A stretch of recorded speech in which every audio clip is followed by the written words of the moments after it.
Both the Hebrew Bible and the Quran contain cautionary tales that tell a story of a great flood. The flood was sent by God to wipe out the wickedness and sin that had corrupted the world. Although these stories are very similar, they contain several subtle differences which will be explored in this video. The Bible. Long ago, around 1000 to 500 BCE, the earth had become wicked. God had regretted that he made humans, so he decided to send a global flood to destroy all humankind. But the righteous and faithful prophet Noah found favor in the eyes of the Lord. God instructed Noah to build an ark out of cypress wood and to fill it with his family and 2 of every kind of animal. Noah faithfully obeyed. After 7 days, rain and fountains flooded the earth. The waters rose for 40 days until even the highest mountain peak could not be seen. Eventually, God remembered Noah and the waters began to recede.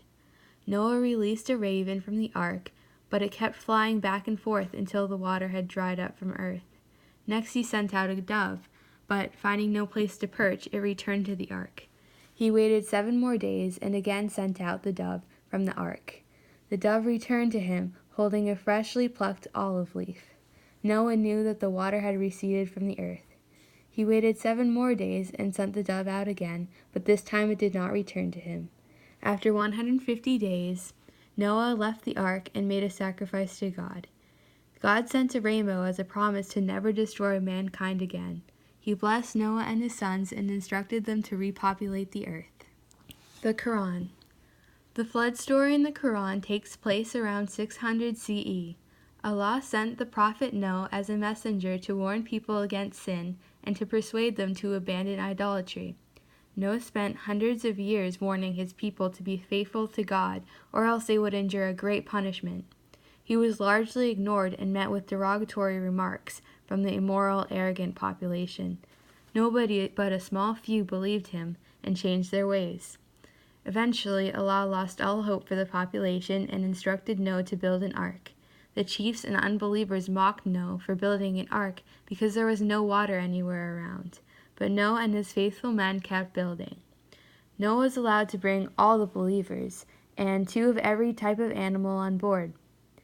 The waters began to rise, and the unbelievers ran to mountaintops, rooftops, and trees, but nothing could save them. Among the unbelievers was Noah's son, who had fled to the top of a mountain. Noah called out to him, begging him to enter the ark, but the son refused, and a large wave drowned him.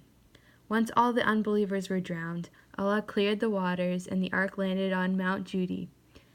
And Noah prayed, "O my Lord, enable to disembark with your blessings, for you are the best of all to enable us to disembark."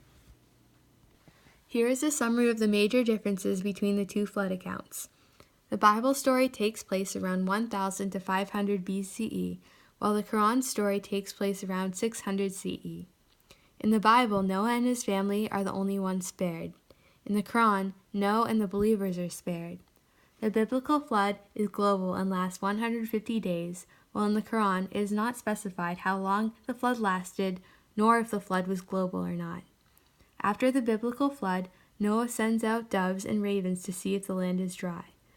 Once the ark lands on Mount Ararat, God sends a rainbow promising that he will never destroy humankind again. God forms a covenant with Noah and his sons, and they repopulate the earth.